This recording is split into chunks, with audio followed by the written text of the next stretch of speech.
How you going? Thanks for coming in again, Gowie. Johnny, how's things, mate? Mate, we were just talking about it off... Well, I think Paul was actually recording. How hard this year is. Everything's good except rugby league.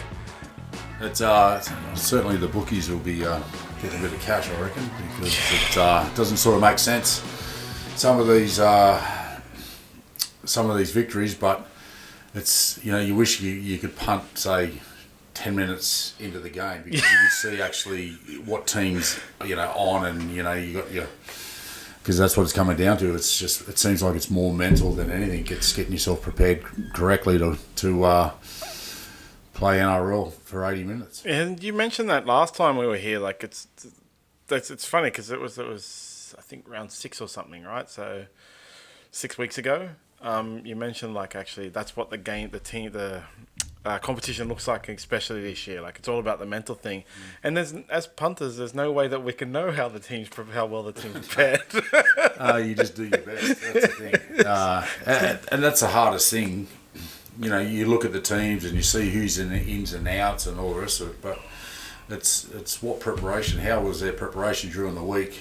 And you don't know that unless you're inside there, and that's why it's so difficult, and that's why you got a clump of teams all sitting around the same points on the ladder, and it's going to be down to who makes a run during the season to once the Origin's over. Who makes the 8. So. Yeah, I was talking to a professional rugby league tipper the other day, and he was telling me one thing he's been concentrating in past years is how much dew is going to be there. And he's got all this whole statistical and analytics about like dew and how certain teams perform if there's more dew in the second half. But then he told me this year it doesn't work. It's worked for years. I think he took it too far in the first place. Yeah, well, that's what I said. Like, dude, if you go on that deep, like it's crazy. You got some problems. Yeah. But yeah, let's talk about Origin. Obviously, the main thing to talk about is the send-off, Suaalii's send-off. I said, actually, I was at the game, and I said to the people I was with, well, that's changed the series. Like, it hasn't. That's done the series, actually. Well, it certainly changed the game. And first Origin match in Sydney, it's it was a great opportunity for New South Wales to jump on the board, but. To that send-off, it's funny, watching, ex-players have their opinions. Peter V'landys come out yesterday and talking about protecting Reece Walsh, and Pete doesn't get it wrong too often, but I think he's way off the mark. You're talking about a player like Reece Walsh, who, if you don't come up in defence and let him play at his own time, he's going to carve you up. Yeah. So, and every player that is a high quality player, Nathan Cleary, whoever it is, they get targeted in some way. Now, no coach out there in this day and age tells you to go out there and take someone out. Yeah. It's not the 1980s. Yeah, there's no way that Michael Maguire told Suaalii go knock Reece Walsh out. That is complete bullshit. So for that's one thing. It's straight out there. Now, to the tackle itself, yes, I concede it was very ugly, and because he hit him in the head. Yeah. Right, but the circumstances around that tackle in such where they're playing up and in defence, they're trying to cut down his time. So he's gone in hard, yes. Now, as you see in multiple replays, he bends his back. Yeah. Right. He bends his back in a normal tackling technique, which you should be teaching all kids. Which most first graders don't bend their backs these days. Okay. Now, Reece Walsh at that time realises that he is going to get pumped, right? And and Suaalii's done everything correct, and Reece Walsh has lost his feet. Yeah, his right leg, which is the only foot on the ground, slips out from underneath him. It's really clear. Before even the contact. Yeah, well before. Now, they always put the onus back on the defender. So you've got two people running at each other, let's just say between 10 and 15 kilometres per hour. How is he supposed to change his height within 2 steps. It is completely impossible, and it's embarrassing to think that he's at fault because he's gone in with the right technique and the other player has lost his feet. If Reece Walsh doesn't lose his feet, he gets pumped at chest height. Yeah, like Liam Martin did later in the match, right? Exactly right. He would have got smashed. He would have known that's how we're going to treat you for the rest of the game. And I understand the league is trying to get the shots out from the head, but we play a high collision sport. It's at fast pace. Now that is completely accidental. Now, if anyone else wants to call that deliberate, what are they looking at? So, are they looking at Reece Walsh not losing his feet or not? Yeah, well, this is the thing, right? Because Suaalii charged up hard because it was the beginning of the match. They were trying to tell Reece Walsh, "This is what you're going to get. We're going to cover you in defence. We're going to hit you hard all night." Well, and unfortunately, Reece Walsh fell over. It's a penalty, no matter what. They had the numbers, and they were playing up and in defence. Now that's their structure. So he played to the structure. It doesn't matter if it was early or late or whatever. You have to pressure the fullback in every game. Do they not come up and in, and they fly up and in? Yeah. That's just the way the defensive lines are these days. So for all this stuff about they need to protect them and all the rest of it. So does that mean you're not allowed to play up and in now? Yeah, exactly. That's exactly right. That's a great point because that happens, as you said. There's two players involved in the tackle. Yes, the onus is on the defender to not hit the head. Okay, fair enough, not hit the head. There's some conjecture over actually whether he hit the head as well. If you slow it down real slow, but there's nothing he can do to prevent it. Every time you hit someone in the head, it's a penalty in theory. But every single tackle that you look at has contact with the head or neck. Every single tackle, once they get to the ground, it's around the head. And we don't get penalties. Yes, it was hard. Yes, it was harsh. Yes, Reece Walsh got knocked out. But it's just that was so standard rugby league. Yeah, but the other side is if Reece stood up and didn't try and backpedal because he knew he was going to get pumped, right, we wouldn't have this problem. So why is it always on the onus of... I understand it's on the onus of the defender when they launch at someone and they hit someone high in an upward motion where he hasn't bent his back. 100%. Because that's just poor technique and him just being lazy. But in Joseph's sense, he done everything correct. Yeah. He done everything correct. Like he was making a legitimate tackle. But because the ball runner lost his feet, the ball runner put himself in that position. Yes. Not the defensive player. And so that's what I mean. You're not allowed to hit the head. At the very least, it's a penalty no matter what. Okay. If Reece Walsh had got up, I think really it was the most frustrating thing for me at the game is they continued to play, and there was 2 more plays after it. Yeah. And if Reece Walsh had got up and run around in the backfield, nothing would have happened, and Suaalii would have been put on report after the match. I'm not too sure about that. You can't get away from it how bad it looked. It looked terrible. And I understand that. And that's where I don't believe it was a send-off, right? It was two things that happened and the collision happened because of, more on Reece's fault because he lost his feet. That's the way I look at it. Yeah, 100%. So... And I understand them trying to stamp out the game and all the rest of it, and they're trying to make it cleaner. But sometimes there are just going to be circumstances around it where there's a no fault sort of situation where it happens. Yeah, but so over the weekend, I think it was in the Parramatta game, the referee missed a trip, right? Missed it completely, and it was in the match review committee put the charge in place, and that's because I think Ashley Klein, which we'll talk about later, he missed actually the hit completely. The 2 touch judges missed the hit completely. The ball continued on. Queensland got a 6 again. They got tackled, they played, they got a 6 again. They were about to play the ball again before anyone noticed, Reece Walsh is up the back, down. And so if he hadn't have been down in back play and no one had noticed, the game would have continued on. And in the match review committee, Suaalii would have got charged. And it's just it's terrible that he got knocked unconscious. Yeah, but that's what happened when Taylor May flew in. Yes, right? And that's the other one. And so that was another accidental where they collided heads. Yeah.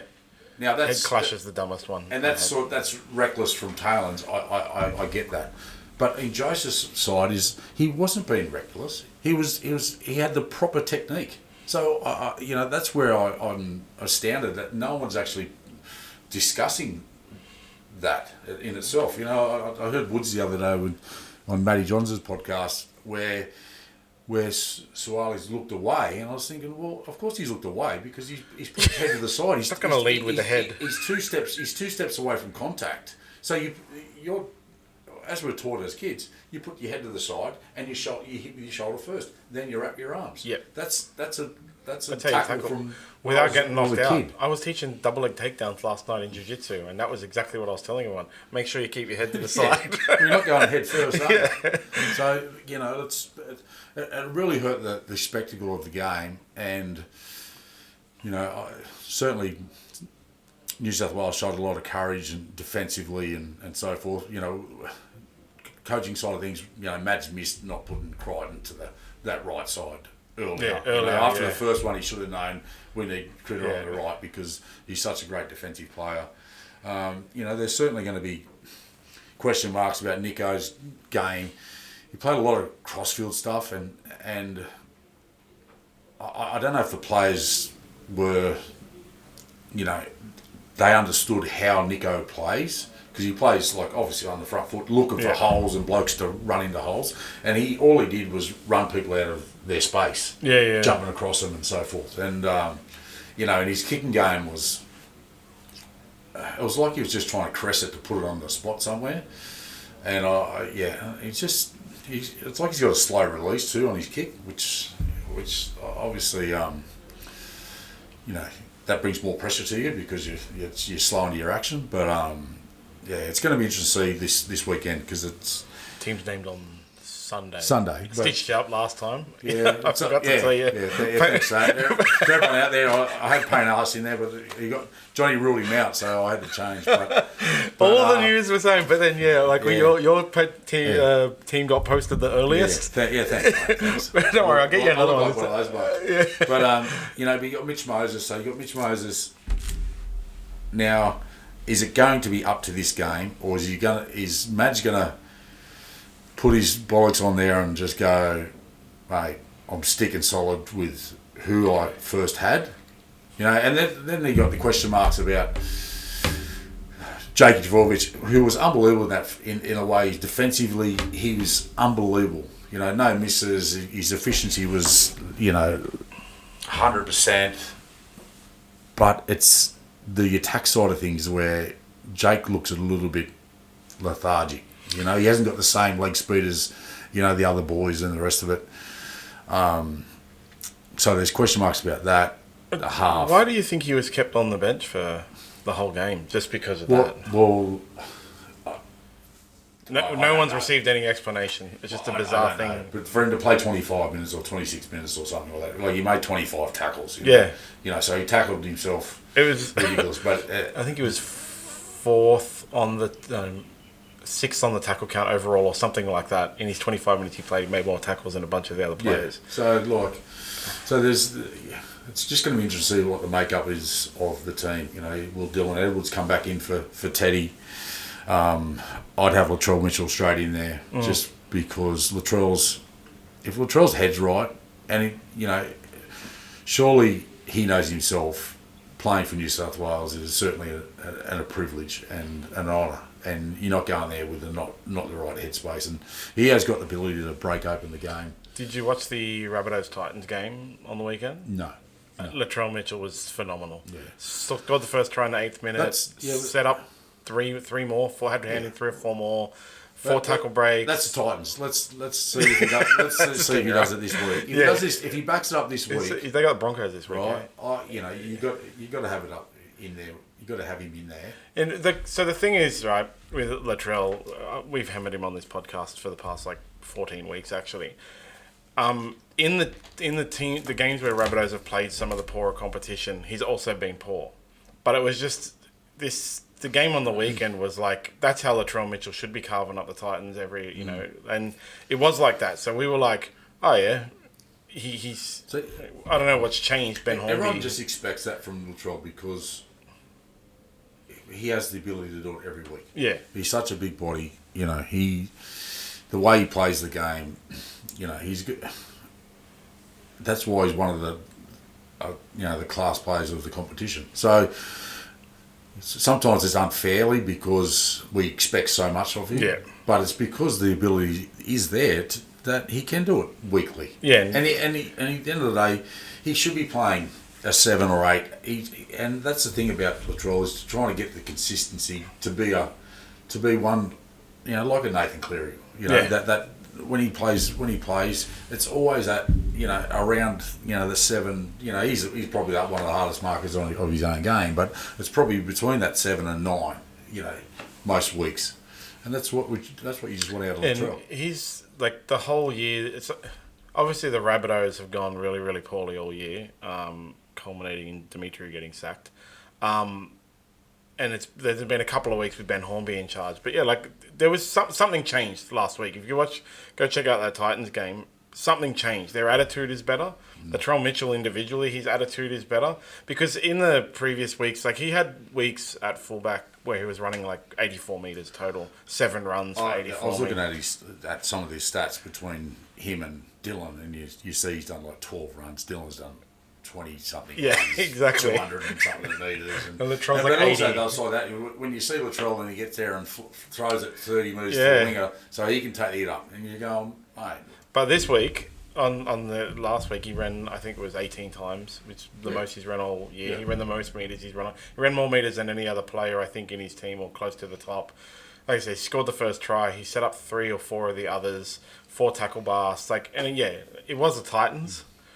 And everyone, the Dragons beat the Titans in the first round, and I thought they were going to win the premiership. I think with Latrell, he's one of those main players where you look and you go, if he's okay mentally, that's when he's able to play at his best on a consistent basis. And whatever factor that is, if it's off the field, on the field, whatever's happening at home, or you don't know, but he's certainly one of those guys that you get the best out of him when he's right. Some players can get away with it and playing still good football when things aren't going too well around them. Yeah. But for him, it seems like he needs everything sort of going well mentally for him to play his best football and consistently play his best football. Just put my tips in now, and I think I tipped the Rabbitohs to win again. Dude, I was umming and ahhing, and I could change me. We got change it late. I could change it late. We'll see what happens. I'd like to wait 10 minutes into the game. If only you could. But then everyone would know because everything is just completely right. There's been very few close games all year as well because of that. 10 minutes into the game, this team's going to win it. Yeah. Doesn't matter who you. Well, the Parramatta Canterbury game was that was a good game because it went back and forth and what Canterbury. I picked Parramatta because I thought Moses, and after that the week before that they played really well, but they just sort of the second half they sort of lost their way, and I thought that's where I wanted Mitch to really grab the game by the scruff of the neck and to go, come with me and I'll get you over the line. Yeah. And if he did that against Canterbury, he would have been straight in the horizon side. But he didn't, and that's that's why it's going to come down to this week. Yeah, they're playing the Roosters, which is going to be a tough game. And so he's going to need to play quality, and he's going to need to have a good kicking game. Nico's, they've got the Dolphins down at Shark Park, so that's not going to be easy. Wayne coached team, and it's going to be interesting to see how because he had a week off, and see what he delivers for the team. In that situation where Nico Hines is the main playmaker for Origin and it's not working, do you expect Jerome Luai, who was the 5'8", to step up and do more? It's a difficult one because you're down to 12 men. Yeah. And that's one thing that you just can't get away from. Because all the structure that they have, it's more second phase, the second man plays that come out the back to actually produce that extra number. You're never going to produce that number. So it's like you got to change your attack. And the only way you can sort of break that down is more short passing, cross plays, trying to play back through the middle and try and spear them open that way, because you're not going to play around them, and that's probably took away a lot of their attack. Yeah. So that's why you've only seen two tries from kicks. Yeah. Well, the one with Zach Lomax was awesome. that was just a great kick. Yeah, exactly.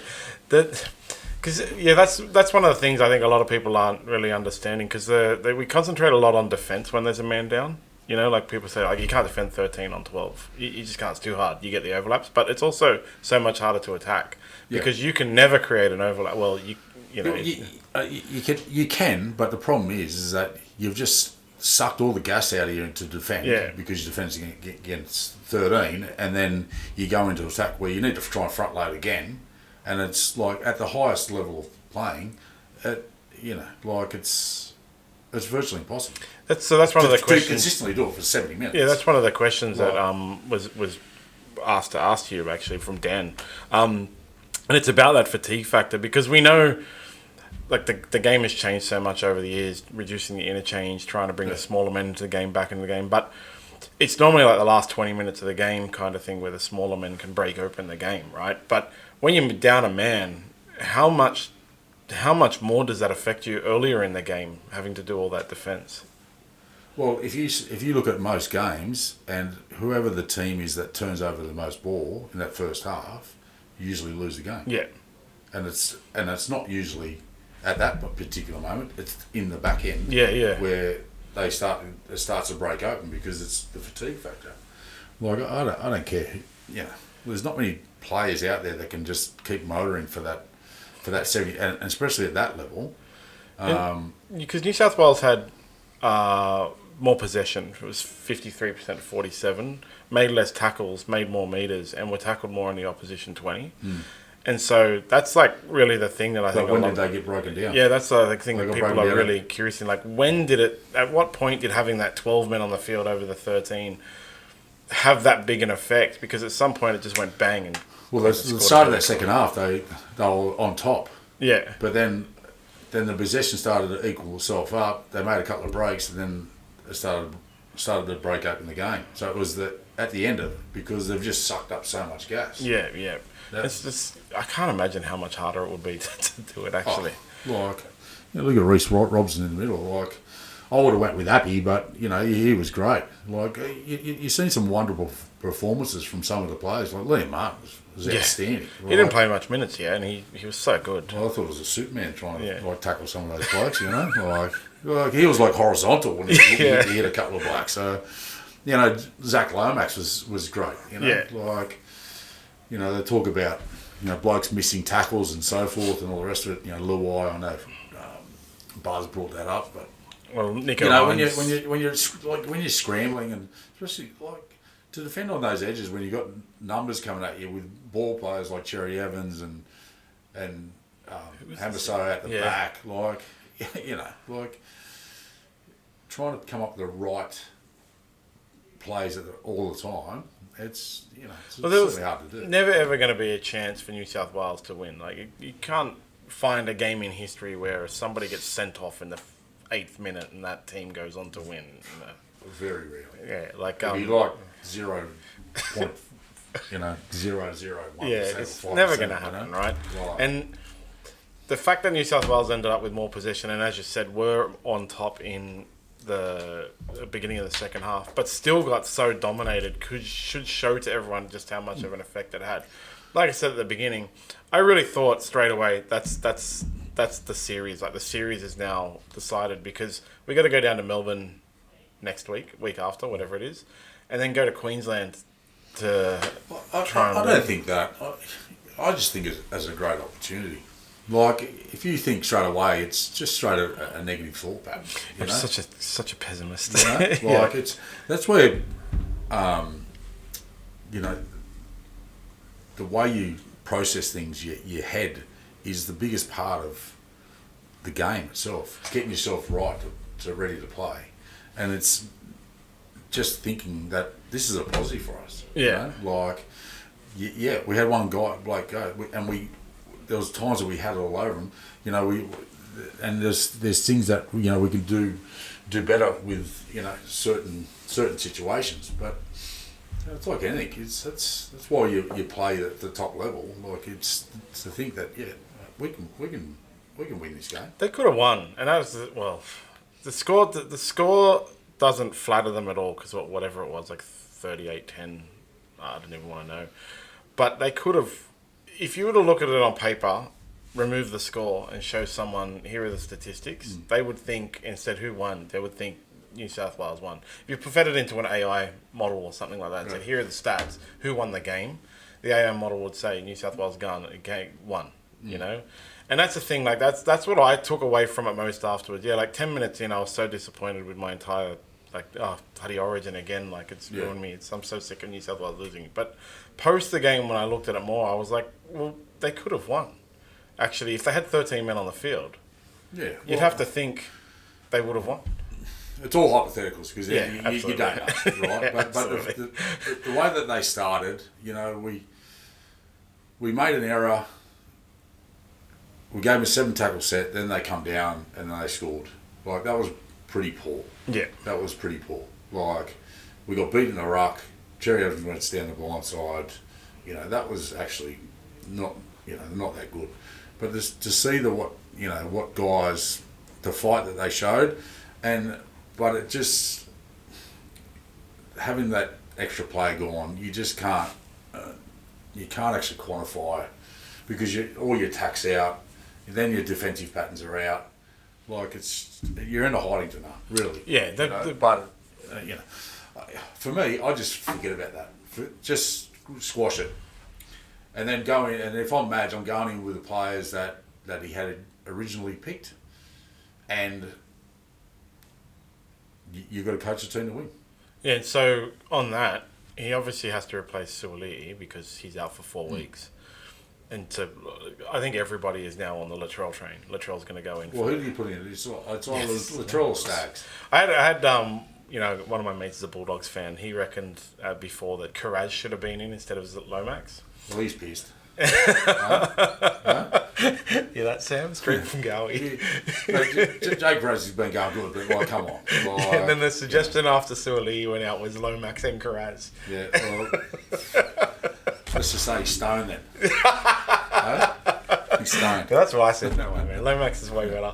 But then, obviously, there's no one else as well. Like, that's pretty much it. Like, who else would you put over Latrell? There's guys like Tony Staggs, Bradman Best, stuff like that. But over Latrell, who are you going to put? Yeah, no. Well, Well, Critter was unbelievable. Yeah. And, Latrell gives you the X factor. So, and you need points. So, now, so who complements Luai? Is it Hines or is it Moses? That's the question. And then, are you going to stick with the same bench? Well, or do you put Birdo up there because he can replace a few. One of the things about it, right? There was no utility on the bench, and that kind of. I had this thing, like I've heard it so much straight afterwards. Oh, he didn't have a utility bench, and Brad Fittler criticised Michael Maguire for not having a plan for if your back went down. Really. That's why remember that time Brad Fittler put Damien Cook at centre? Well, he picked Tavita as well out of nowhere from the Dogs. You think Freddie's been earthing too much or something. Yeah, so that was the thing. But you can't have a plan. It doesn't matter who you're replacing with, actually. If they had Selwyn Cobbo on the bench like Billy did, you put Selwyn Cobbo in instead of Suoliti. I know it's a coincidence. It's still going to be 12. Everyone's just going like, oh, that's a mastermind. Well, hold on. He was probably not even going to go there to play at the fullback. Exactly. He was going to play through the middle because that's what they would have needed. And if there was a injury, then he gets put out the back. Yeah, exactly. So the way some people look at it is going like, just shake your head. But no plan could be made for a player getting sent off in the 10th minute. I bet you they weren't thinking, Reece Walsh is going to leave the field. Yeah, exactly. That was. I'm sure Billy Slater was not thinking that way. That was the joke I made. Like you got over in the New South Wales team, you got like, all right, Suoliti's off the bench and off the field at 10, and so we'll have a foot back on the bench. And over in the other things, Billy Slater's going, Reece Walsh will be off after 8 minutes. Yeah. Well, this is the thing, and you got Murray coming back for South this week. Oh yeah, actually. So he could have a blinder. and so you got McInnes there. He's a tough player. He makes his tackles, but is he Cam Murray? I don't think so. And that's the other side. You don't really want to make too many changes. Like Adge is like, I think he's going to be loyal to these blokes because that's who he thought, and the circumstances of that first game he's just going to discard. But it's certainly on the line now. Where if they don't, then we're gone. But even with Jake, because he's the captain, like you can't get rid of him, and because I would have put Gowie to front row. Yeah, well, because at least you got a bit of ball playing out of Gowie. He came on and played a lot of minutes, and so that was so weird. Jake Trbojevic is the captain, goes off, doesn't play any more minutes. Gowie comes on. Spencer Leonard was unreal, like his leg speed and so you could see that. He was the best forward on the field. I reckon he was better than all the Queensland field. Like the limited time he played, he actually apparently came out for injured as well. He would have had more minutes. Yeah, but he was hurt, and that was like. So my thoughts as the fan, not the expert, is the only people that would be replaced is Dylan Edward comes in because he was the first choice anyway. The only reason he wasn't there was because he was injured, and it could have been for Teddy to come in, Queensland had to give permission anyway because Teddy wasn't in the original 20-man squad. Right. Okay. So Daly Cherry Evans said it was up to him and Billy to decide whether New South Wales could play Teddy. Otherwise, it's from the 20-man squad. Yeah. Right. Okay. So. Teddy was not first choice, champion player, but Dylan Edwards was first choice. He'll be back, hopefully. You'd know more than me. So he'd go in. And then Nico Hines versus Mitch Moses is what you have this week. What happens this week, If Mitch Moses has the best game of his life tomorrow, of course you're going to pick him over Hines. Luai stays.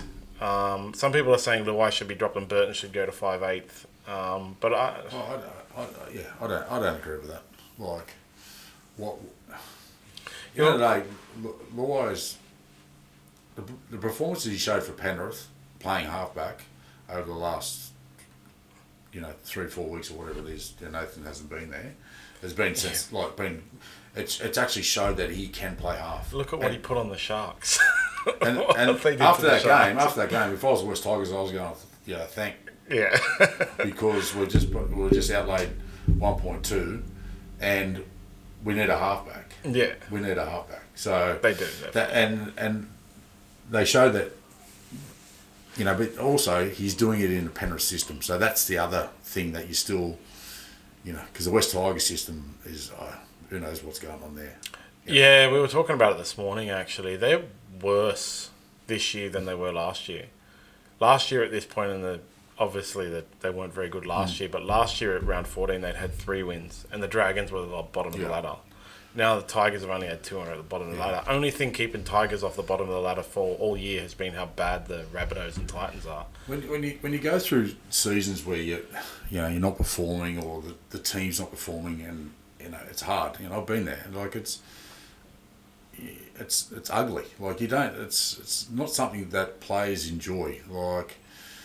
And it'll be interesting to see if there's, little snickerings, behind the coach's back, little groups of blokes, because that's what happens, and that's until you get rid of all that garbage and get everyone buying into what the coach is delivering, and blokes that need to be called out because they aren't delivering on what the coach's messages are, and not being called out by the coach, being called out by the players themselves. The other players, captain. Why are you doing that, mate? Yeah. Why don't you want to play in our system that what we're doing, and being marked by your peers, let alone your coach, because when a player calls another player out, it hurts more. Yeah. Because you're playing next to the bloke, and I think it's. With West Tigers, they just got to get back to basics. I understand, it seems like they like throwing the ball around, but, completions, high completions, you need to throw the ball around to score points, but you need to be able to complete as well. What? And you need to be able to defend some errors. You need to be able to do that. Friday night against the Dragons was diabolical. It was the only I'm a Dragons fan. I was happy with it because it was like, but they were. It was so cold at Wollongong. I just seen it. The first half, I was thinking, they're up. 14-12 at half time, and then 54-14 or whatever, 52-14. So what's the mental head change at half time then? Yeah, because you don't have those capitulations just on effort. There's got to be a mental. There's a mental block there, or there's something there where they go out there and they just think it's going to happen for them. Yeah, Zach Lomax carved them up. Like, he carved them up. And as much as anyone wants to say Zach Lomax did it because he's a great player, the only reason... It's the same as, like, the South's carved up Titans. Like, Zach Lomax was able to get it was 32 points because the Tigers were so poor. He did it... Like, only a superstar player is going to do that, like Zach Lomax. But they were so poor. We left because it was too cold. Yeah. But also it was boring for me because, okay, well, it's all changed now and Zach Lomax is just going to kill him. It's unbelievable what's going on at the Tigers. I can't. Well, it's up to every individual of the West Tigers as a player when you go out in the field to do absolutely. You have to come off the field, and you're at a standstill. You're that exhausted because you put that much effort into what trying to defend, trying to do the small things right, kick chase, move from marker, cover from the inside, all those little 1% plays that you need to perform, they're not doing it consistently enough. So they need to actually buy and go, well, today this is what I'm going to do personally, right? And if they all do that, I'm sure that when the team comes together, they'll be able to perform. You can look at the Bulldogs and how they went even this year. So they've obviously had years of shocking performances. No, but they bought into the system. Exactly, they bought into the system, and the first few rounds they looked terrible. Like, they really looked terrible. We were talking about how they looked like a wooden spoon team, but then they've been able to get over that. Like, exactly what you're saying. Like, they're all buying into the 1%ers. Yeah. They're all making each other accountable. And look at them now. So they're like one of the. Well, you look at their defence. Like seventh. Yeah. Cam's known for his defensive systems, and that's the thing. He had players in that system that didn't want to defend. Yeah. That's what it was. And they got called out. And kicked out. And arseholed. Yeah. So, and then blokes are whinging because the training's too hard and stuff like that. Well, if that's what you think, you're not up to it, mate. Yeah. And if there's some blokes at West Tigers are not up to it because of, they want to bitch in the background and they want to whinge about this and that, well, mate, move on. Yeah, it takes a while to clean out the club, yeah. Like, so the Tigers have got... It feels like Tigers are sitting there and going, we're waiting for next year when Jerome Luai comes. The worst part is that you've got a couple of players now, young players that are disgruntled, and there's, you've got the agents going, there's obviously there's a clause, and then, there's young Lockie Gowan that wants to leave. And, like, at the end of the day, that kid, he was given an opportunity. He played... Two good games, yep. And now... And then got suspended for 3 weeks, 4 weeks. And now he's come back and now he's disgruntled. Well, hold on. I didn't realise that he was playing for Australia. Yeah, it's so ridiculous. After one good game, people were saying the Tigers don't need Luai anymore. No, yeah. That's how pissed people That's why I've given him the nickname Future Immortal. Lachlan Galvin, Future Immortal. Because if you're an 18-year-old kid, you head down and you perform. Yeah. And you perform because you love. You're there, and when I was a young kid, I just wanted to play first grade. And yes, you want to win. Of course, you want to win. I come through winning systems. I won like 15 years in a row when I was younger. No one likes losing. And that was the biggest thing for me. But that's where you go out there to perform. You go out there and you make sure that you're the best player out there every week. And if you do that, at least then you can look back yourself and go, I delivered today. Yeah, I delivered. I delivered today. As long as everyone else knows I delivered. And then you try and help other blokes around you. And at least you come off satisfied. Yeah. You're not satisfied because of because you lost. You're satisfied because you just give your all out there, and then blokes want to play with you because, mate, he comes up every week. That bloke. What do you think it is? Like, so, that's the thing we're hearing. Like, it's I can't remember the agent's name. The agent is trying to get him out there. Isaac Moses. Yeah, that's it, Isaac Moses. But what is Isaac? What's Isaac Moses's? What's the point? Because where's he going to go? He's not a $1 million player. You know, 8 weeks ago is future immortal. You know, like, I know it's hard to find halves and so forth, right? But it'd be interesting to see what system is he going to go straight into. Yeah, that's what I mean. Like where would he go that is so much better than the Tigers for him, but also that would like pay him more than the Tigers, utilise him better than the Tigers? He'd walk straight into first grade. Where? Well, it's a hard one because you don't know what's getting pushed behind the scenes. You don't know the ins and outs, which is hard. You'd love to hear from the kid, actually. Yeah. You know, his agent's the one who's put him under pressure. Yeah. By, you know, trying to shop him. Well, and you don't say you want out if you don't know where you're going to go. Yeah, it's a bad idea, right? So, you know, that's sus, and he's been done before. So, from the league. So, you know, it's very murky, mate. One of the things... Everyone knows it happens. Everyone, mate, like someone will ring someone. Oh, no, they never do that. Would you be interested? Oh, yes, would be interested. No one does that. That's against the rules, man. What are you talking about? What rules? Like, the Fisher-Harris deal done in 5 days? No one does that. Yeah. Well, how they police those rules? Like, come on. Like, it's a third party and talking to a third party. Oh, yeah, we're interested. Oh, yeah, okay, let's go. Yeah, Isaac Moses goes and talks to the old mate who talks to the old mate. Like, it's just... That's one of the things I was discussing earlier was around that player contract though, because for me the contracts all seem to be really heavily in the favour of the club, because the club has control, right? So if the club says to you, if the other way around, the club said to you, you're free to negotiate with someone else, and you say I don't want to, they don't have to play you. They can sit you in reserve grade or whatever. And it's the same way. You go to the club and say, I want to look for someone else. Yeah, but it's a two-way street there. And that's the other side to it, where clubs do it to players. Yeah, that's what I mean. Like, clubs do it to players. Oh, 100%. And that's where, with Lockie saying he wants out, okay, well, he wants out. And then the club's going, well, we're not doing it because we want you. Yeah. So, and they got the right to go, you're not going anywhere. And so, and really, if they want to be pricks about it, they go, well, mate, we'll just sit you in reserve grade, mate. We won't play. We won't play for 2 years. The club, we don't care. The club can ruin the players. I don't think it's ever happened that I know of. The club can ruin the player's career, but the player can't ruin the club in any way. Although there's what's the one? Somebody's suing someone at the moment. I can't remember. Somebody's suing the Bulldogs. The wrestling guy. Yeah, because he got trained too hard. Yeah, and then he's can't get a club. No one will hire him. Oh, of course, he's a sort. Yeah. Why would you want him? He's suing them for projected earnings of $4 million or whatever. He's never going to win. But the Bulldogs are surely just settle to make it go away. That's but it's you know, like you as a NRL player, you know what's required of you. You know how hard you need to train to be at that level. Yeah. And if you don't, you're gonna get hurt. Yeah, that's my thing around the training, right? So he went to wrestling at Smeaton Grange, which is Robert Whittaker's gym. Yeah. The day after that lawsuit was announced was a public holiday, and I went to jiu-jitsu and I trained. I did 2 hours of sparring, solid. Yeah. I'm a 43-year-old unfit.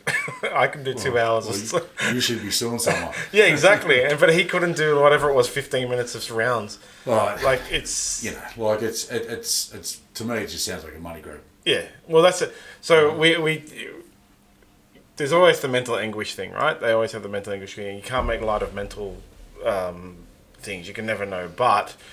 Yeah, but hold on. The difficulty of the training, you can never bring that into question. We'll take that to the welfare officer that you exactly that you have issues in the first place, and then they'll get dealt with. NRL clubs take care of. But don't turn up late, and then all of a sudden, you know, you complete the session. Yes, you get mangled because you're late and you had to wrestle everyone. I get it. You would have been your ass would have been hanging out, right? Because it's not easy stuff. And you're not going to come late again. And you won't come late again. And you'll make sure that you're early. Yeah.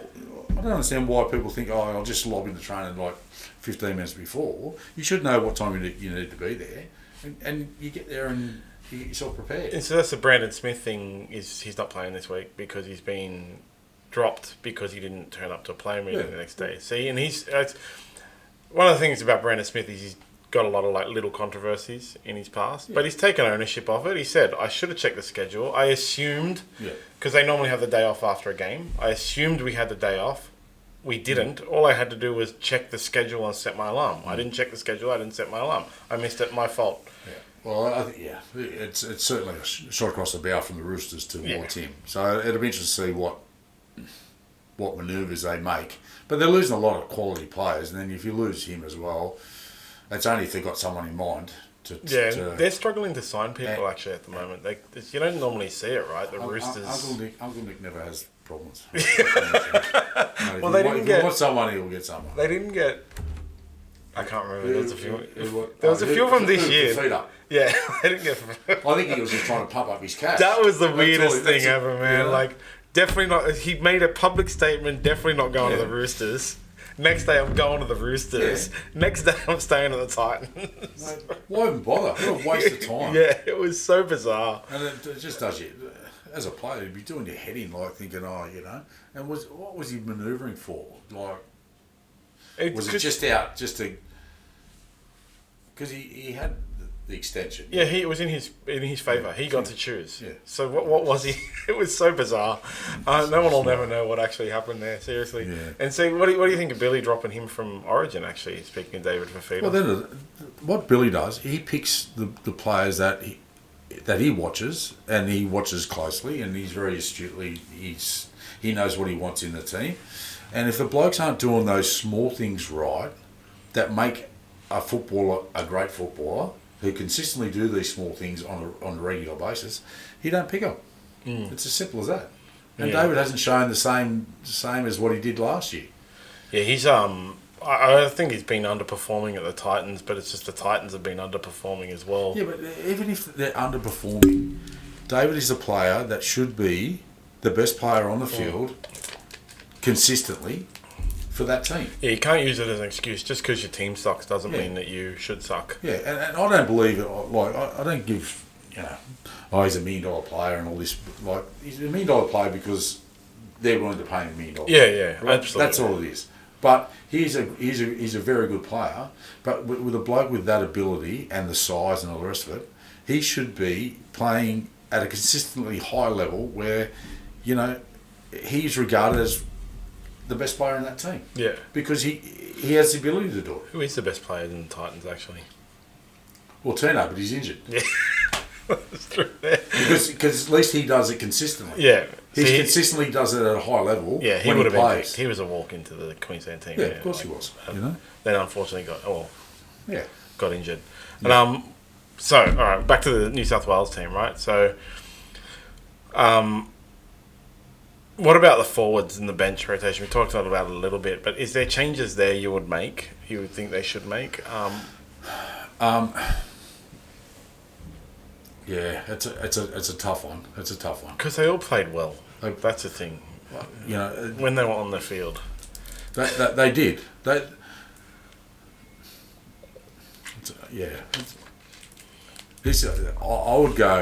would put Gowie to front row. Hudson Young would come off. McInnes would come off. Depending on how Cam Murray plays.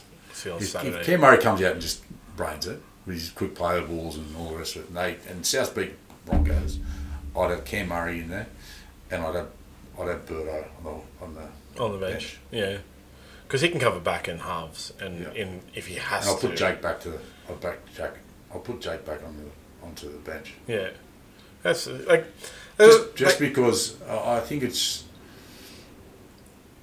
Gowie you get more. There's a bit more ball playing out of him because he can play ball. He can ball play a prop. Yeah, and then you got Cam Murray at lock. Yeah. It was so disappointing. Cam Murray was out. That's the thing, because he would have been Cameron McInnes is a machine in the way of defensively, but I think Cam Murray gives you more. Yeah, simple as that. Well, because there was no utility on the bench, it seemed like Cam McInnes was going to be the utility if they needed a replacement. You couldn't put him out the centres. Yeah, and that was it, right? That was the thing. That is not a good cover player. That's not a good cover tactic. And it came to that. First they tried Angus Crichton in the centres, and that was a massive face. And then they had to swap Stephen Crichton over to the other side. Yeah, but they can't. You can't expect a second rower to play in the centres. There's not many second rows can play in the centres. Yeah, I can Bo Scott. Yeah, but it's that's about it. A different game. Yeah. Like, not different game, but, like the speed he's gone to another level. Like, Bowie is just a madman, tough as nails. Yeah, the Dragons' whole thing was just purely on defence anyway. They wanted back rowers in the centres just to defend, not to attack. He went for a season, I think almost 2 seasons without scoring a try from centre. Yeah. So it's not realistic, like you said, because all they're going to do is just tackle the crap out of everything, and then what's going to happen? Well, I'll give you my team now. If they all play well this week, I reckon it'll be Dylan, and then it'll be Lomax and Toto, and then Critter and Latrell, Luai and Moses, Cam Murray, Liam Martin, Crichton. Then you got Haas, Reece Robson, and Yowie. That's me starting. And then how does Appy get back in the team? There's a TikTok conspiracy. Mate, he can't get back in the team because West Tigers are fucking diabolical. Yeah, there's a TikTok conspiracy. He didn't get picked because Madge hates the Tigers. Nah. I love TikTok's conspiracy, man. Stay away from all social media. Like, seriously.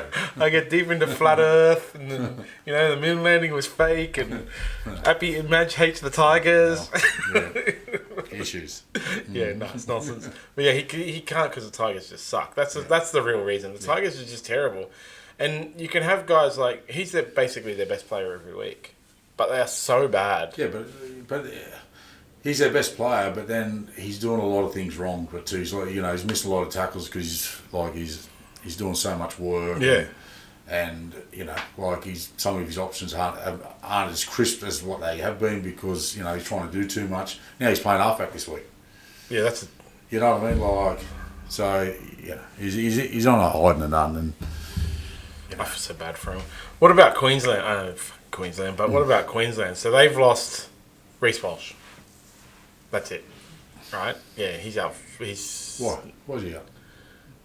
He's just not playing this week. week. He's not playing this week, so he'll be back, and they'll be exactly the same. Yeah, yeah. He's just not playing this week. It's only their injuries. Because he's got that 11-day concussion stand down. They've got the thing is that what they have is they've got a lot of speed in there, and they've got a lot of blokes who can create. Yeah. And that's and that's the thing that got us. Cherry Evans, Honey at dummy half, Barry Grant.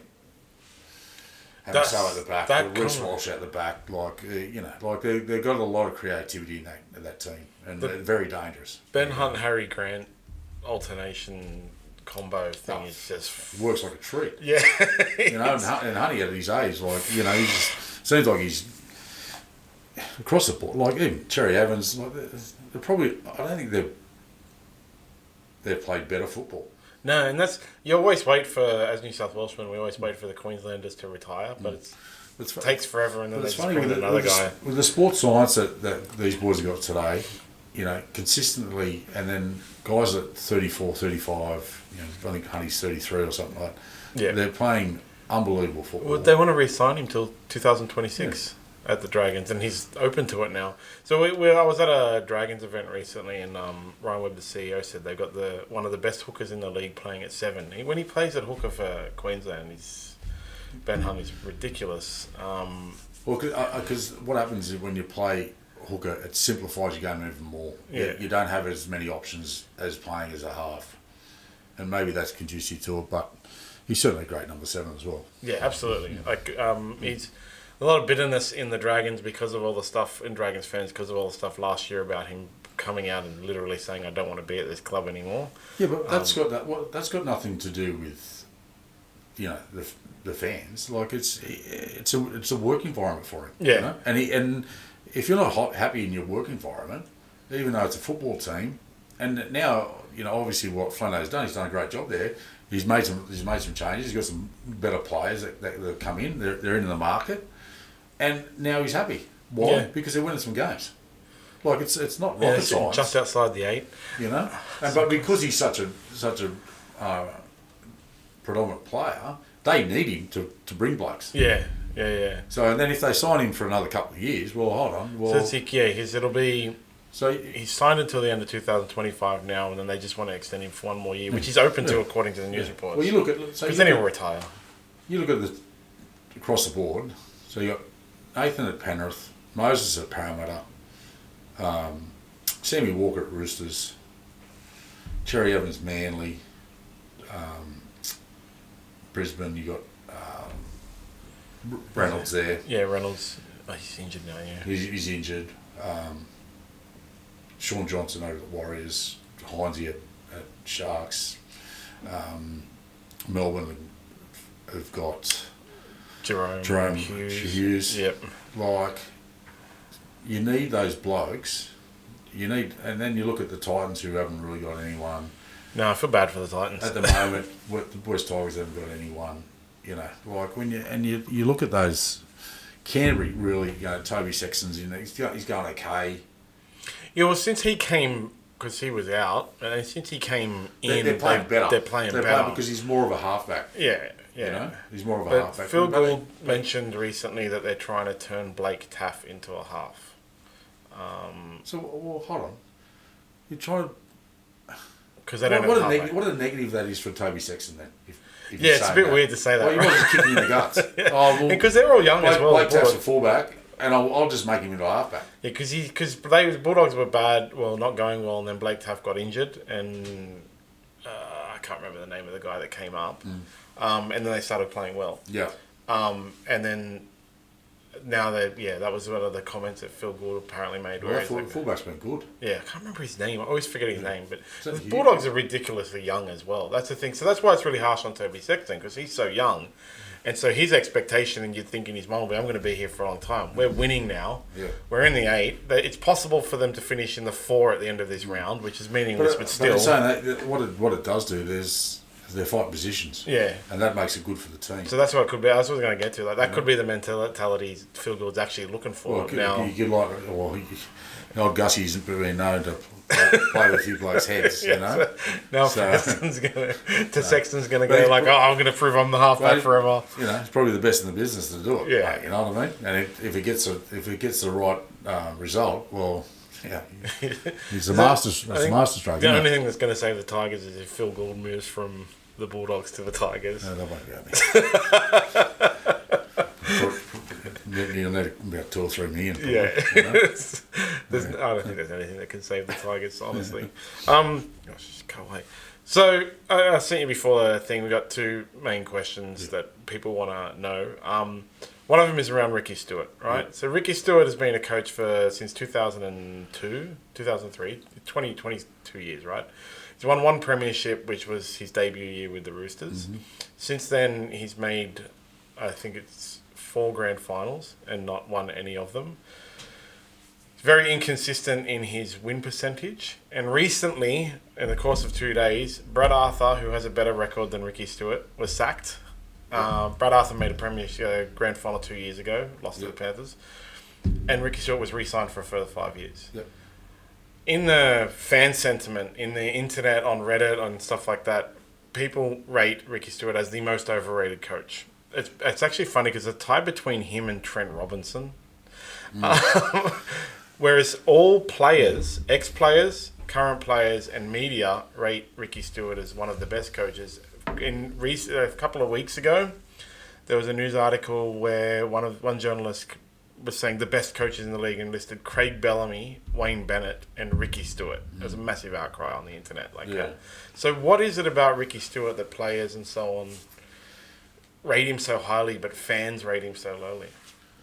I think sometimes the way Sticky comes across, in press conferences and so forth. But if you look at what he does, I had a couple of run-ins with Sticky when he was coaching the Roosters. We had a lot of expletives thrown at each other on the sideline, but we beat him that time too, so it was good. But and I had him coaching when in State of Origin.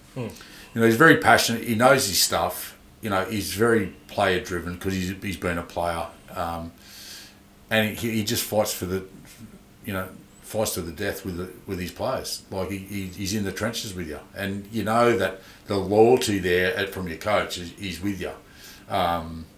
If you step out of line, he pulls you up on it, and people don't sort of see that other side to Sticky. Obviously you just see him blowing up and all the rest of it, and he speaks his mind, but it's always for the players. It's always for the club. Putting the club first.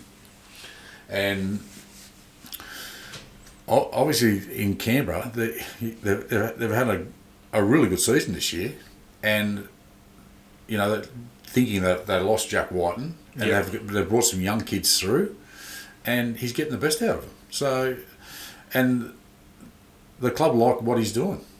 Then I don't know what he does from obviously underneath for grassroots and all the rest of it. How much he's over all that sort of stuff, but as a player that's played underneath Stick, he's a wonderful coach, and and you want him by your side really, because he's been there and done it. He's been there and done it as a coach. Yeah, he's won a grand final. There's a lot of coaches out there who have never won a grand final. So, and he's been around the mark.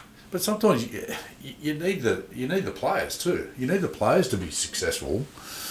So as a coach, you can become successful. So. I think a lot goes into those win-loss ratios, but you can have a couple of down years and the ratio gets blown out a bit, and it's when he was at the Eels, they were terrible. Like that drops your ratio down a lot. Yeah, that's the thing. Not because of him. I'm just saying that brings your win-loss ratio down a lot because of course they it were does. terrible. Of course it does. And then you look at Brad Arthur. Well, what's happened there? Like, it just seems like they've just made a snap decision. He had Moses and Gutho for half the year. One of their things, they had their three best players, Bryce Cartwright, Clint Gutherson and Mitchell Moses, hadn't been on the field together since round 3. Yeah, the first time they were on the field together since round 3, they won the game. Yeah, well, and I think they were a bit quick to. They could have just done it at the end of the year. Yeah, like. Did they seriously think that they were going to sack him and then Baz is going to take over and then Baz is going to take him into the semi-finals? Yeah, that's what it seemed like. It was so bizarre. Whoever's running that joint, there's got to be something wrong with them as well, because how they come up with that thought pattern where his best players haven't been in the team and they've struggled, and then all of a sudden they come back in and then they win, and then they were inconsistent the week later. So I don't think that's been because of Trent. No, it was so bizarre. It was such a bizarre... It came out of nowhere. We expected, at the end of the year, depending on how Parramatta went, because it would have been 2 years in a row if they missed the 8. It would have been 2 years in a row. End of the year, any club that misses the 8 2 years in a row, the club does a review. Yeah, but they've had a bit of shit go on too. With the 5-8. He got, obviously his little indiscretion the year before, and he was out, and they've had a few circumstances. Yeah, and you need everything to go right for you. You can't have injuries or you got to have minimal injuries. Like when we won the grand final in 2003, I think we used 22 players. Like the core players were there. That's one of the stats that always comes up. It's because you got your best players on the field consistently. And that's a big thing. And when you have some other stuff go on with the off-field stuff, and that hurts your chances too, mate. Yeah. The players and coaches always say, we don't pay attention to what happens off the field. But coincidentally, the team we shit off the field always seems to go down. Yeah. It's just Coincidentally. Don't worry, I've been there. I've been there. Under self, Ricky Stewart in particular, right? So he's about to become the longest serving coach for Canberra, but also without a premiership, another premiership. And for most clubs, it's 2 or 3 years max without a premiership or a consistent performance. They change the coach, but Ricky Stewart seems. I know Canberra is his favourite son. But you got to change. You don't just change the coach because there's certain circumstances to that. So if you change, are you going to get someone in better, or has there been circumstances around where they've landed and stuff like that? There's been injuries, players left. They're bringing young kids through now. And it's also hard to get top line players to go to Canberra. Yeah. Usually playing overs or what. So or they're from England. Or whatever it is. So, I think consistently they're a hard team to beat. Yeah. and they're and it shows. And don't get me wrong, because they've got some inconsistencies, they get dished up. But especially with the young kids in there. But now, like I think he's done a fair job without being great. And they made the grand final. Well, when the Roosters won, and they're lucky not to win that game. Yeah, they made the finals twice since then, they made the finals last year but fell out. But they had a really bad end of season last year. Yeah. They were going really well. On the back end of the season, they just lost Yeah, but look where they're running now. Yeah. Like, I didn't expect it. I thought they'd come like 14th or something. Yeah, everyone thought they were going to contend. After the end of last year. Yeah. Really thought they would. He's done a great job this year with what he's got. Yeah. And one of the other things I actually had somebody else tell me, it's which I don't think is true, but I wanted to get your opinion on, was it's probably hard to get a coach to coach Canberra. But there's so many people who want to be coaches. I don't think that's true, because if you're a coach, you want to coach. It doesn't matter where it's at, because it's in your blood. And that's what I use. Like Nathan Brown went to England and New Zealand. Yeah. A coach will go anywhere, and there's so many coaches are looking for a chance. If the cash is right. Yeah, exactly. Exactly. Players is different, but coaches is nah. So thanks for that. Second one is around refereeing, because last time you were on, we talked about refereeing, and people actually commented about how good your insights into refereeing were. And Ashley Klein in Origin had, like, in my opinion, and I had a big rant about it, one of the worst refereeing performances I've ever seen. Seriously, there was the lifting tackle on James Tedesco that was just a penalty and nothing. That was terrible. The hip drop on Spencer Leniu, that was the injury. He got injured from that as well. Yep. No sin bin, but every other hip drop in the universe was a sin bin. He missed the fact that Reece Walsh was knocked out for 2 plays. Yeah. It was almost a minute. But the NRL rates him as the best referee. He seems to get all of the biggest games. And again, fan sentiment on the internet and so on rate him as actually the worst referee. Yeah. In the olden days when Bill Harrigan, I think it was on Triple M, he actually was really vocal about how much he didn't like Ashley Klein as a referee. So from you, we want to know, why do you think the NRL thinks Ashley Klein is the best referee, whereas everyone else doesn't? Because in someone's opinion in there, they like him. That's all it comes down to. They rather him over someone else, and it's someone's opinion. That's how our game's done, especially with a young kid coming through. It's someone's opinion of you as a player that gives you the opportunity, and it's someone's opinion of you that don't give you the opportunity. It's the same thing. But I think Adam G's the best referee. Me too. He reffed the grand final last year. Why did he get the grand final and not the Origin? Nobody knows. For whatever reason. And then, but you'd think the league would come out and actually give the reasons why. Yeah, they never do anything about it. They don't care. Because it's someone's opinion. And you want to know how have you come up with that opinion when you got someone else sitting there that's done this and done that and all the rest of it. He made some poor decisions the other night. Are they going to go with him again? Probably. Yeah. Probably. I don't know. I don't really understand how. Obviously, like you said, there's someone's opinion, but I don't really understand how the NRL goes on and on in the media about how the game is for the fans and they're doing whatever the changes they make for the fans. But it seems to fans what they actually. I see people make this point all the time on the internet, because that's one of the things I do. I research fan sentiment. Right? They make the point. The changes that they make and the decisions that they make are in no way ever going to bring anyone into the game, like any new fans to the game, like some of the rule changes and stuff like that. But they will definitely make other current fans stop watching the game, and it seems to happen so much. Things like that short dropout rule that nobody liked. No, that's not going to bring in any new fan. No person is sitting out there going, I kind of like rugby league. Oh, now that they've changed the dropout rule, I'm going to start watching rugby league. Yeah. But a lot of people were like, I don't want to watch this shit anymore. This is so stupid. Well, and Ashley Klein is like one of those decisions where he broke that game the other day, and no one's going to sit there and go, oh, Ashley Klein had a good game. I might start watching rugby league. But also with that is that Ashley Klein is getting determined by the bunker. Yeah. right? So the bunker's in their ear going, so much. This bloke's out cold, he's been hit in the head, send him. That's what they're saying. Now, everyone hates the bunker.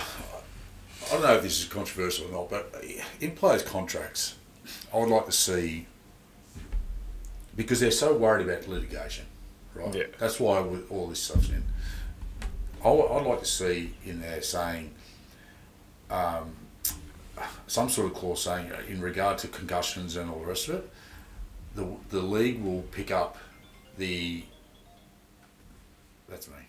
Oh, okay. That's phone's over there.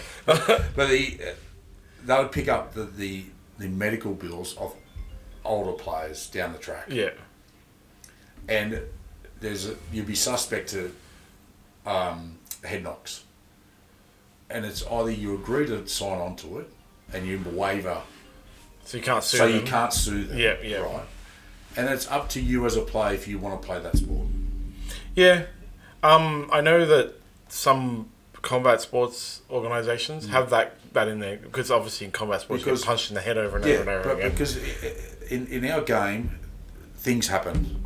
And I understand the league's doing everything they can to negate that, but they'll never be able to completely get it out of the game. Definitely not.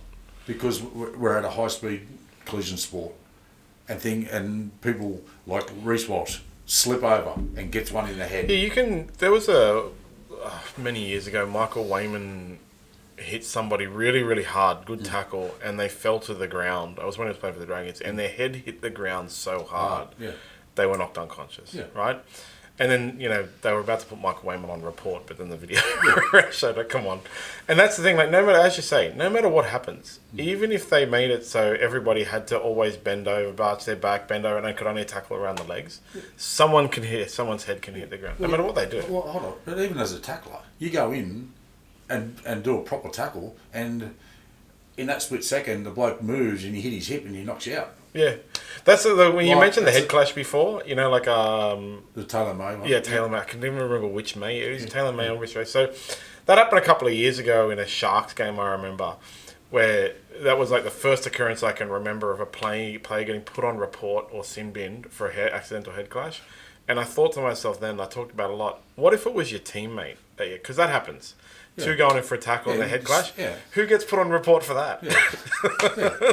And it's completely accidental. Yeah, exactly. No one's going in to headbutt anyone. Like, I'm telling you that now, especially that force. No. I broke my nose and all the rest of it. Like, I can't believe they would. It's not a fun thing. I can't believe they would. That was really one of those situations where I just went, I hate this game now, because an accidental head clash should never be something that is put on report. It's not the onus of anyone to prevent it, actually, because teammates accidentally do it to each other. I saw it like a few weeks ago, a highlight of two attacking players accidentally head clashing. So the guy with the ball, and then they come in to help push, and as he comes in, he slips and they head clash. Yeah. It was in a lower grade. So who gets put on report for that?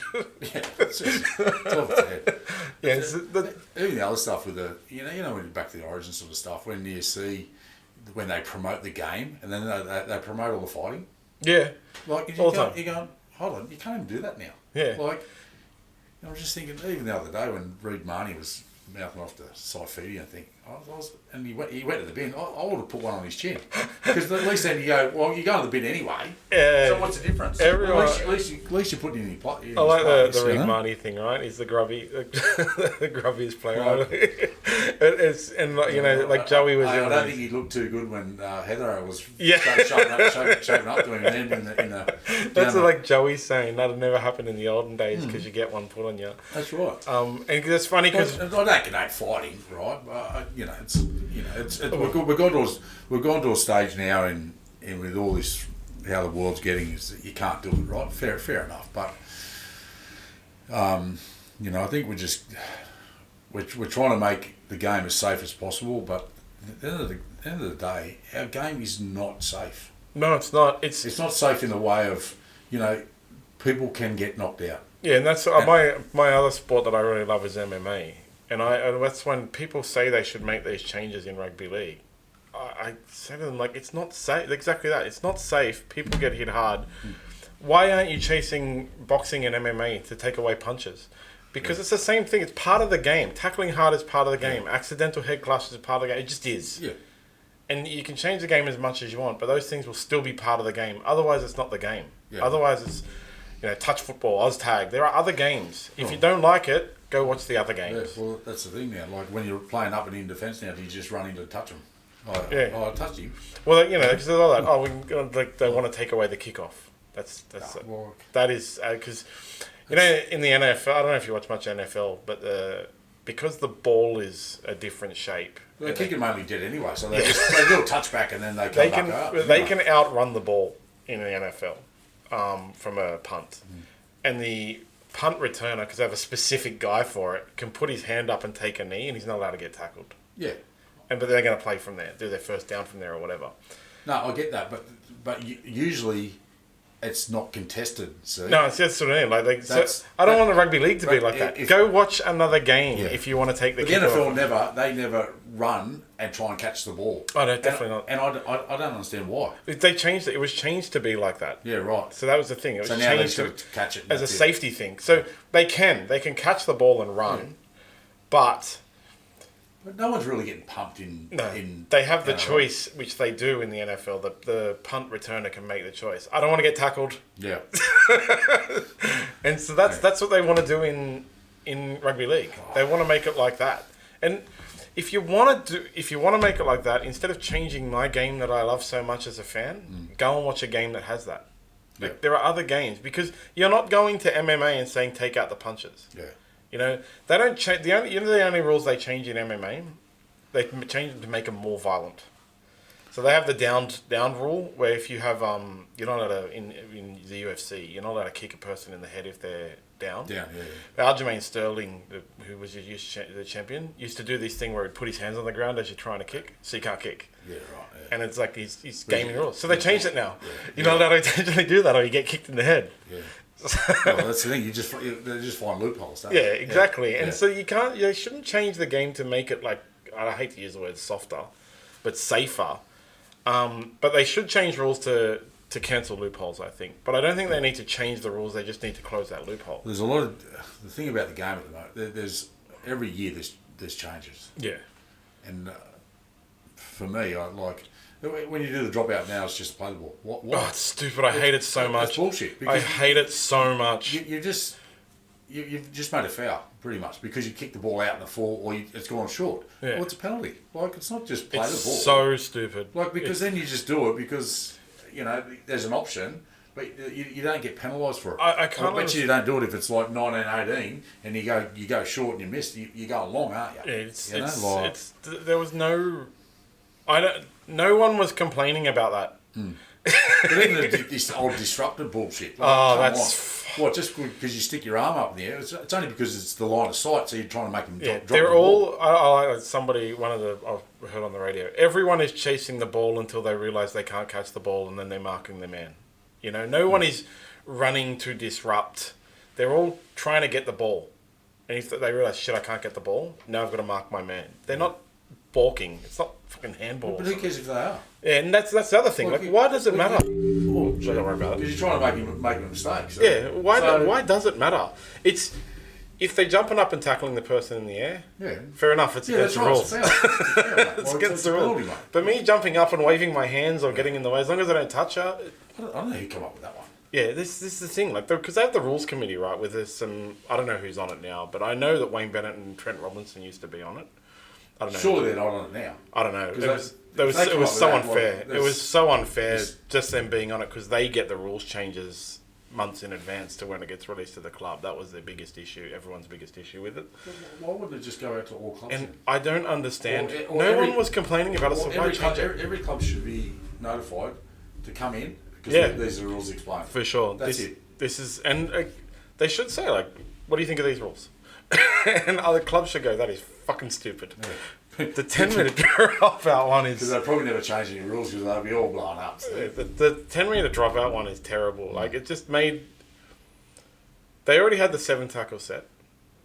And then now they have the dropout team can recover the ball so easily. And so you have look at like Melbourne. They've clearly like Ryan Pappenhausen and Xavier Coates have clearly practiced it in the off season. They are ridiculously big body, so he gets up and just ridiculously good at it. Tapping it back now, which is so.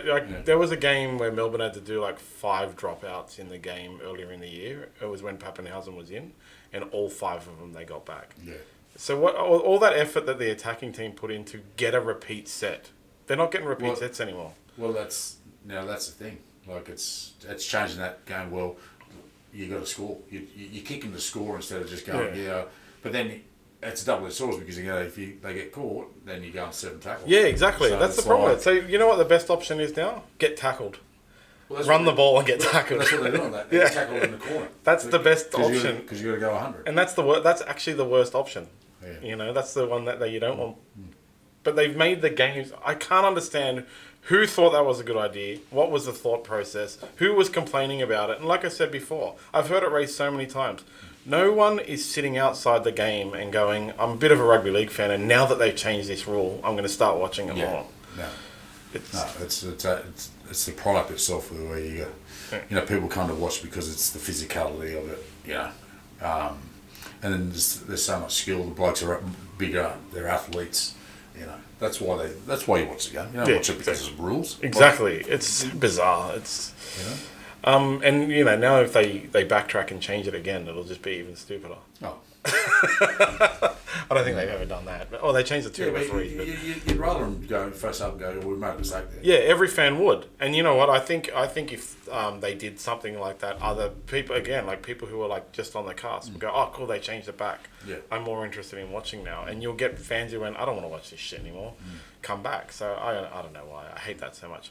Anyway, tip for Origin. Who do you think's going to win? Well, we don't know the teams, but New South stitch you up again. New South Wales. So, I wanted to win because it makes for the series, and then they have the opportunity to get up there. And I understand that I don't know if it's been done, for losing the first one and win the next 2. I think it's done back in. But it's. We looked up the stat recently, so it's all about the main thing. It's all about the Queensland. So New South Wales, out of 11 times they've had to do it, they've only done it twice. Yeah, because going to Queensland are winnings. Then, as I said, it's a great opportunity for the team. Yeah, they've just all got to buy it back in. Matt's got to pick his side and get the victory down in Melbourne, and let's go up there for. Game 3. Yeah. What do you think of the Melbourne? Have you ever been to the MCG to watch a rugby league game? We played the Origin in 2006, where we got beaten the last 5 minutes. Don't worry, that happened to everyone who's ever played Origin for New South Wales. Yeah, I think if you went to every single New South Wales player, they'd say, have you ever been beaten in the last 5 minutes? And that's when they went on their run too, the fuckers, So, what a nightmare. 2006, the end of the beginning of the end. So, it's at the end of the day, you need to showcase the game. And a lot of people from Sydney go down there and I want to go. Forth, so, I don't like when they play rugby league in the circle fields. Yeah, that's the thing I get that, but it fits 90,000. Yeah, and that's the flip side of it. And it's not the same as I played at San Siro with 80,000 and they're on top of you. Yeah, I get it, because you're so far away, but still, we have 90,000 there. It'll be a great spectacle. Yeah, it's I'll be watching on TV anyway, so I don't really care. I want to try and go, but I don't know. It might end up TV. Yeah. All right.